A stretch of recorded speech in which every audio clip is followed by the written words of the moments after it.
friends, welcome back to Geology Explained YouTube channel. So today we will be going to discuss about some more about interior of the earth, or you can say internal structure of the earth. इससे पहले हमने interior of the अर्थ के बारे में थोड़ा सा कहीं ना कहीं इंट्रोडक्टरी पार्ट पे देखा था, ठीक है, इंट्रोडक्शन पार्ट पे देखा था, बट वो किस में था, पेन एंड पेपर में था। तो अब हमने अपग्रेड कर लिया है। अब हम उसको कुछ अलग फॉर्मेट में देखेंगे, ठीक है। मीन्स इसको हम पीपीटी वाले फॉर्मेट में देखेंगे और नोटपैड रहेगा, इसमें हम थोड़ा सा समझने को कोशिश करेंगे और आगे से जो भी हमारा वीडियो आएगा इसी पेन पेपर को रिप्लेस करके पीपीटी वाले फॉर्मेट में शिफ्ट कर रहे हैं। तो ये वीडियो कैसा लगा, क्योंकि this is my first video on YouTube on PPT format और notepad format. So comment section में आप ज़रूर बताना। तो चलिए फिर आज का जो हमारा टॉपिक है उसको स्टार्ट करते हैं विदाउट डिले। सो हम इससे पहले एक वीडियो को डिस्कस किए थे, तो उसको मैं वीडियो नंबर 1 ही रहने देता हूँ, बट यहाँ फिर से हम स्टार्ट करेंगे तो इसको मैं वीडियो नंबर 2 रख दूंगा। एंड अपकमिंग वीडियो जैसे आएंगे तो हम यहाँ क्या क्या देखेंगे, इंट्रोडक्शन थोड़ा सा देखेंगे। यार कंटेंट का मैं बात करूँ, then we will see introduction, geothermal gradient, heat flow and division, how we are dividing interior of the earth into different section, then we will see crust, mantle, core, then profile, QIQ। तो ये एक video में cover नहीं होगा, इसके लिए हम multiple video 3-4 video में कवर करेंगे, ठीक है, ताकि वीडियो लेंदी ना हो, आपको भी अच्छा लगे और आप भी लेंदी वीडियो पसंद नहीं करते हो, क्योंकि बहुत लोगों ने फीडबैक दिया था इन कमेंट सेक्शन वीडियो को थोड़ा शॉर्ट रखा जाए। तो ऑब्वियसली वीडियो को शॉर्ट रखेंगे, नो इशू, ये सब कॉन्टेंट है जो हम देखेंगे। So let's start about introduction.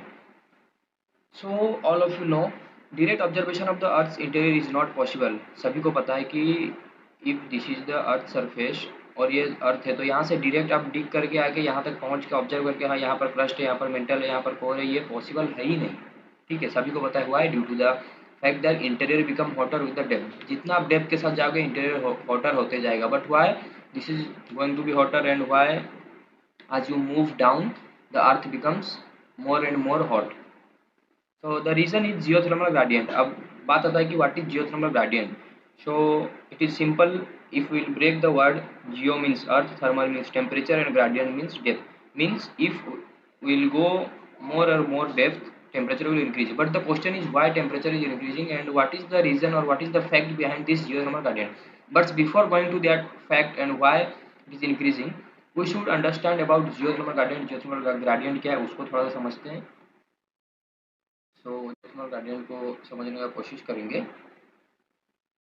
So what is geothermal gradient पहले देखते हैं। Change in the value of quantity. Quantity का अगर वैल्यू चेंज होता है, सच एज क्वांटिटी में भी temperature, pressure, concentration, anything which change in A given variable and specially per unit distance in a specific direction. ठीक, अगर ये उतना अच्छा समझ में नहीं आता है, लेंदी सेंटेंस लग रहा है, तो शॉर्ट में समझते हैं quantitative change with respect to depth. Geothermal gradient या फिर what is the meaning of gradient? Gradient means any quantitative change with respect to depth। means आप जितना डेप्थ जाओगे कुछ ना कुछ एक क्वांटिटी में चेंज आएगा। द क्वांटिटी में भी temperature, pressure, concentration, colour, anything, ठीक है, बट वो क्वांटिटी एक होना चाहिए। अगर चेंज आता है that is your gradient. But we are not focusing about gradient, we are focusing on the geothermal gradient। so geothermal gradient, the term indicating temperature varies with the earth। obviously as you move down to the earth, temperature will increase। and all of you know, I think average geothermal gradient of the earth is 25 degree Celsius। so I think geothermal gradient क्या वो clear हो गया। if you are not clear then write down in comment section, we will do something different to make you understand। if you are understand then it's good, ठीक है, अगर आप समझ रहे हो, अगर आपको समझ में आ रहा है, if you are able to understand then it's good. So अगर geothermal gradient GTG is clear, then the question is why temperature increasing. Okay, temperature increase क्यों हो रहा है, इसको नेग्लेक्ट कर दो, ये गलती से आ गया। Why temperature increasing downward. और आज सरफेस से आप जितना नीचे जाओगे टेम्परेचर क्यों इंक्रीज कर रहा है, उसका रीजन क्या है, क्योंकि हमने तो फैक्ट देख लिया ना कि जियोथर्मल ग्रेडियंट इंक्रीज हो रहा है, but why the gradient is increasing। so the fact is yes, again we are continuing this slide। so just there is a conversion, just look at this। अगर मैं geothermal gradient का फिर से बात करूँ, अगर this is the depth and this is the temperature, as we moving down, अभी तक हम फैक्ट पे नहीं आए, just we are seeing the geothermal gradient. ये जस्ट पिक्चरियल एक आपके पास व्यू दिया जा रहा है, then we will see the reasons. So if you see this diagram, this indicating the depth. As we go down inner core, we all know the depth is 6371, okay, near about 6371 kilometers. And in this axis you have the temperature. As you are moving down the, यहाँ पे अगर आप देखते हो ये slope generally, मतलब ये जो हम जियोथर्मल ग्रेडियंट का बात कर रहे थे वही है ना, ये जियोथर्मल ग्रेडियंट. सो ये जो टेम्परेचर का जो स्लोप है ये देखिए जेंटल जा रहा है in the lithosphere part and asthenosphere. Just जैसे ही आप आस्थेनोस्फीयर को क्रॉस करते हो मेंटल पे आते हो, ये it should go like this, ये ऐसा जाना था, ये ट्रेंड इस तरीके का था. बट सडनली यहाँ फ्रॉम दिस पॉइंट ये क्या हो रहा है, ये स्टीपली ग्रेडियंट दिखा रहा है. Again at the mental and core boundary ये कहीं ना कहीं थोड़ा सा नॉर्मल कंडीशन पे आ रहा है, जेंटल जा रहा है. अगेन ये इसका ट्रेंड ऐसे जाना चाहिए, इस तरह जाना चाहिए. बट अगेन जैसे ही ये कोर का बाउंड्री पे आता है यहाँ पे अगेन ये स्टीपली जा रहा है. तो इसका रीजन क्या है, दो जगह पे वो स्टीपली जा रहा है हुआ है, यहाँ पर भी स्टीपली जा रहा है, यहाँ पर भी स्टीपली जा रहा है. But it should go like this trend. तो ये बता रहा है ना ये जा क्यों रहा है, ये देखेंगे हम. जस्ट पिक्चरल रिव्यू के लिए आपको मैं ये डायग्राम दिखाया. And there is some conversions. If temperature is given in degree Celsius, so and आपको अगर फ़ारेनहाइट में मांगता है तो you need to do this conversion. Why? Because ये क्वेश्चन ऐसे आए हैं प्रीवियस ईयर में, चाहे आप IIT एग्जाम की बात कर लो, गेट नेट, ये सब में इस तरह के कन्वर्शन कभी कभी पूछ लेता है. So you need to remember. Again अगर डिग्री सेल्सियस में है, अगर आपको केल्विन में मांगा है, then again you have to add 273. Okay, for example 30 degree Celsius how many kelvins, so 303.15 kelvins और 303 kelvins you can say. Okay, and तो द रीज़न इज जो हमने देखा था कि जियोथर्मल ग्रेडियंट हो क्यों रहा है या फिर टेम्परेचर इंक्रीज क्यों हो रहा है beneath the earth. The reason is heat flow. What is the heat flow? Heat means all of you no it is energy, okay, in the form of temperature.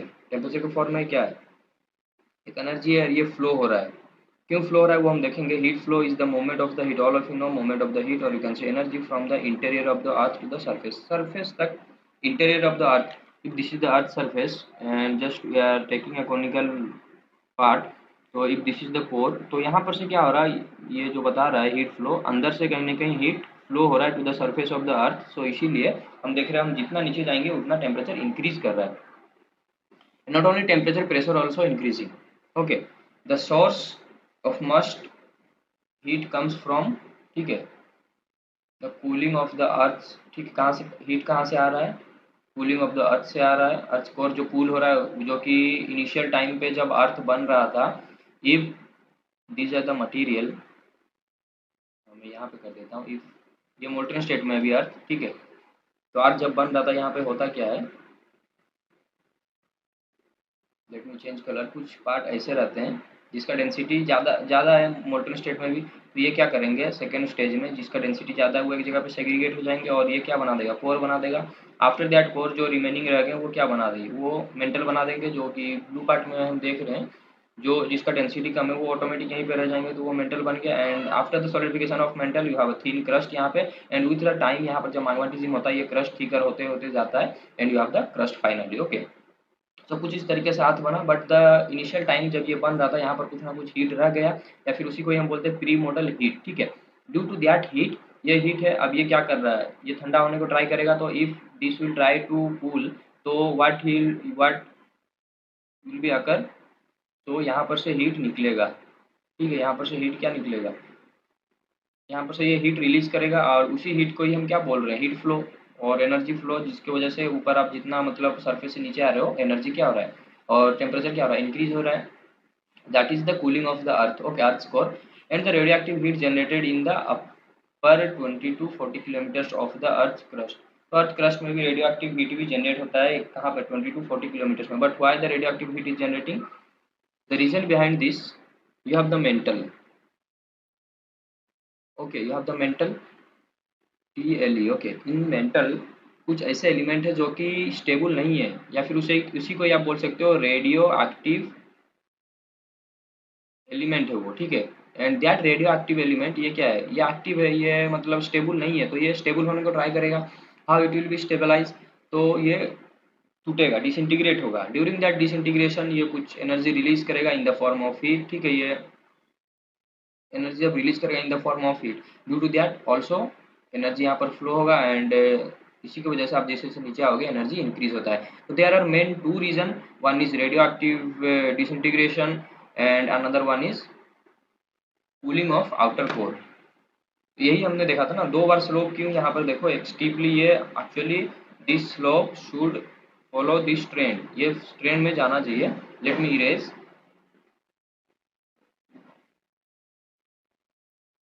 मैं रेड कलर से आपको दिखाता हूँ ताकि अच्छे समझ में आए। ये ट्रेंड को फॉलो करना चाहिए एंड ये ट्रेंड को फॉलो करना चाहिए, बट सडनली यहाँ पर क्या हो रहा है, स्टीपली यहाँ पर झुकाव आ रहा है या फिर स्टीपली झुक जा रहा हुआ है, बिकॉज यहाँ पे मेंटल में रेडियो एक्टिव डिसइंटीग्रेशन हो रहा है, अनस्टेबल एलिमेंट स्टेबल होने को ट्राई कर रहा है। ठीक है, जब हम एज ऑफ द अर्थ पढ़ेंगे या फिर आप जब देखोगे रेडियोमेट्रिक रेटिंग वगैरह, तो वहाँ पर हम ये चीज़ को देखेंगे कि कैसे डिसइंटीग्रेट होता है, how they are emitting alpha beta and gamma elements and ठीक है, ये कैसे रिलीज करते हैं एंड इसकी वजह से कैसे हीट जनरेट होता है, all the things will see.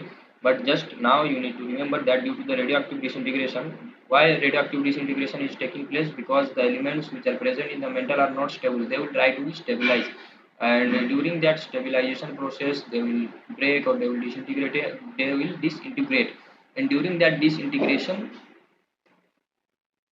heat will produce. And same in the core, what actually happening in the core, the initial heat or the pre-modal heat which is collected here during the formation of the earth, now it is trying to be cool. if it will be cool, तो यहाँ पर से क्या होगा, वो energy radiate करता है, cool होगा मीन्स यहाँ पर से हीट वो रिलीज करेगा ना। You have a cup of, यहाँ पे कप है, you have a cup of T here, okay.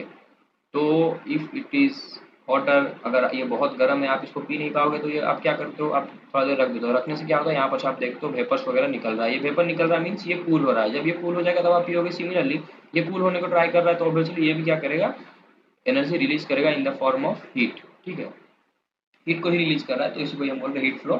So this is the reason and this is the geothermal gradient and heat flow, but there is some things we need to understand regarding heat flow, that heat क्या नकर throw, मतलब heat जो flow हम बोल रहे हैं वो as a conduction भी हो सकता है, कन्वेक्शन भी हो सकता है और रेडिएशन भी हो सकता है।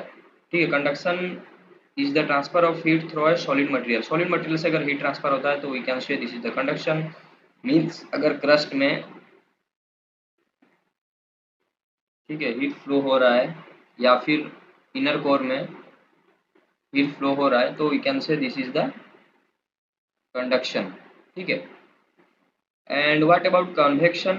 Convection means the heat flow within the fluid media, fluid media में अगर heat flow होता है उसी को हम बोलते हैं convection। and radiation, ये क्या होगा, इलेक्ट्रोमैग्नेटिक वेव में अगर हीट फ्लो होता है, इन एयर अगर हीट फ्लो होगा तो उसी को हम बोलते हैं radiation. Just these are the terminology, conduction for solid media, convection for liquid media. If it is flowing in the liquid, then we can say this is the convection. If it is in solid, we can say this is the conduction. And if it is in the air or if there is no media, then we can say this is radiation. Okay, but all are the term used for heat flow. Okay, so this is the perfect example you can see। यहाँ पे क्या हो रहा है, पानी को गर्म किया जा रहा है, कंसिडर एज वाटर, तो यहाँ पर से जो हीट जा रहा है, यहाँ पर कुछ मीडिया है ही नहीं, तो ये एयर में जा रहा है, इसी को हम बोलेंगे रेडिएशन। बट यहाँ पर जब हीट ट्रांसफर हो रहा है ड्यू टू हीट ट्रांसफॉर्मेशन, यहाँ पे एक साइकिल चल रहा है, इसी को हम बोलते हैं convection cycle, and this is known as convection. Again, ये तो पानी तो गर्म हो रहा है, बट हीट हमने कहाँ पर दिया था, इस पे दिया था ना, ये जो मटेरियल है, suppose this is of iron material, but यहाँ पे जो उसका हैंडल लगा ये भी गर्म हो रहा है। वाई ये गर्म क्यों हो रहा है, क्योंकि सॉलिड से सॉलिड में भी हीट ट्रांसफर हो रहा है, and this process is known as your conduction. But after these three terms और एक टर्म आता है, समटाइम्स कंसिडर किया जाता है। So what is that, that is advection. ठीक है, एडवेक्शन क्या है, ये देखो, convection is the movement of the fluid. ठीक है, कन्फ्यूजन होता है कन्वेक्शन एंड एडवेक्शन के बीच में, तो क्या है देखते हैं। Convection is the movement of a fluid. ठीक है, फ्लूइड का मूवमेंट कोई ड्यू टू द हीट हम कन्वेक्शन बोलते हैं, typically in response to heat. ठीक है, इसी को हम कन्वेक्शन बोलते हैं। But what is the meaning of advection, advection क्या है, advection is the movement of some material dissolve और suspended in the fluid, fluid में अगर कुछ मटेरियल डिजॉल्व है, वो अगर मूव कर रहा है, that is nothing but your advection. So I think now it is clear, and this is our video number 2 regarding interior of the earth। कुछ भी डाउट हो regarding this, please ask in comment section. और for upcoming videos please subscribe to geology aspirant YouTube channel and press the bell icon, क्योंकि next videos में हम division वगैरह को देखेंगे। Thank you for watching.